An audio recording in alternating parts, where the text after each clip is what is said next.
¿Sí? Otros conceptos importantes, se marcó toda la hoja, no importa. Otro de los conceptos importantes que nosotros tenemos que manejar cuando hablamos de receptores es el concepto de agonista y el de antagonista, ¿sí? Cuando nosotros hablamos de un agonista, nos estamos refiriendo a moléculas que se parecen a la molécula fisiológica, ¿sí? Es decir, alguna molécula que se parezca a, por ejemplo, la hormona que se une a un determinado receptor, ¿sí? Que al unirse a ese receptor lo que desencadena es una respuesta. Por darles un ejemplo, cuando hablamos de los receptores beta 2 de los bronquios, ¿sí?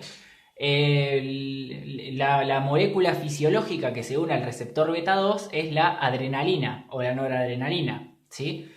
Pero nosotros podemos tener algún fármaco, como es por ejemplo los agonistas beta 2 de acción rápida, como es salbutamol, o los agonistas beta 2 de acción lenta, como son el formoterol y el salmeterol, ¿sí? ¿Qué es lo que son? No son adrenalina ni noradrenalina, pero son moléculas semejantes que se pueden unir a ese receptor, ¿sí? Y cuando se unen al receptor beta 2 desencadenan una respuesta, que en este caso es la broncodilatación, ¿sí? Es así como tratamos las crisis asmáticas, por ejemplo, ¿sí? Ese es el concepto de agonista. Ahora, ¿qué es un antagonista? Bueno, un antagonista es una molécula que es capaz de unirse a un receptor, pero la unión entre esa molécula y ese receptor no desencadena una respuesta, ¿sí? Vamos a volver al ejemplo de lo que eran los bronquios. En los bronquios tenemos, por ejemplo, receptores M1 y receptores M3, que son receptores de acetilcolina muscarínicos, ¿sí? M1 y M3. Un fármaco que existe que justamente bloquea selectivamente, es un antagonista de los receptores M1 y M3, es el bromuro dipratropio, ¿sí?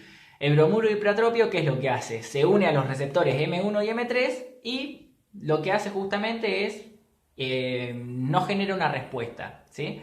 Entonces funciona como un antagonista competitivo, ¿sí? Es como que compite con el acetilcolina. Al estar unido el bromuro dipratropio a los receptores M1 y M3, no desencadena ningún tipo de respuesta y ocupa el sitio, ¿sí? Ocupa el sitio en ese receptor que originalmente sería para el acetilcolina, ¿sí? Más o menos ese es el concepto de agonista y antagonista.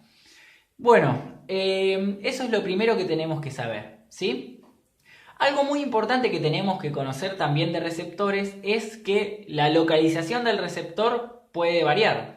Hay receptores que son de membrana plasmática, ¿sí? Pero hay receptores que están localizados en el citoplasma o en el núcleo de la célula, ¿sí?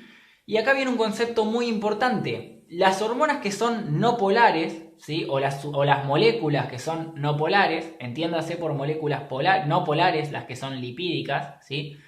Entiéndase por eso, por ejemplo, las hormonas esteroideas, las hormonas tiroideas como son tironina y tiroxina. Entiéndase por eso el 1,25 dihidroxicolecalciferol, o sea, la vitamina D3 activa, vamos a hacerla más fácil, ¿sí?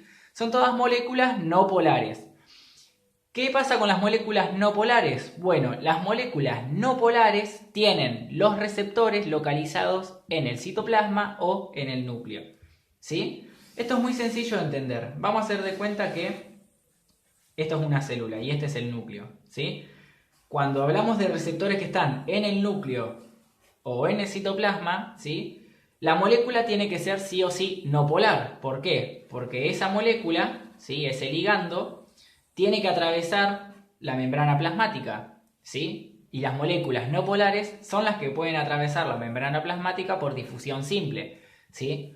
Entonces, ¿qué requisito tenemos para que un receptor sea intracelular, es decir, de citoplasma o del núcleo?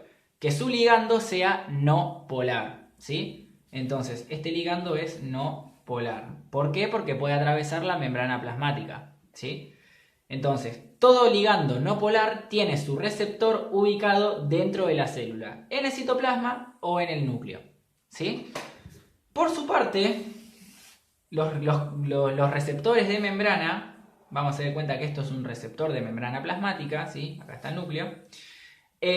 Como están en la membrana plasmática, ¿sí? No es necesario que el ligando atraviese la membrana plasmática. Directamente puede interactuar desde afuera, ¿sí? Desde el espacio extracelular.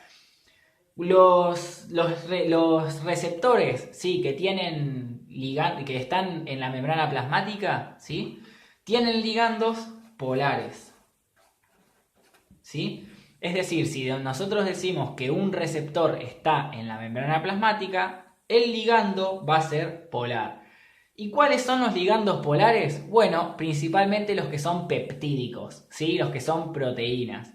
Por ejemplo, la insulina, el glucagón, ¿sí? Son dos ejemplos de hormonas que tienen receptores en la membrana plasmática. El acetilcolina, ¿sí? Adrenalina, noradrenalina, casi todos los que terminan en ina, que viene de proteína, ¿sí?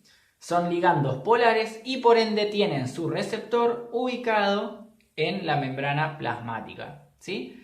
Entonces, hay receptores intracelulares y receptores de membrana plasmática. Los receptores de citosol o de núcleo, o los que están en el núcleo, tienen ligandos no polares y los que están en la membrana plasmática tienen ligandos polares, ¿sí? Eso es fundamentalmente con respecto a la localización de los receptores, ¿sí? Como para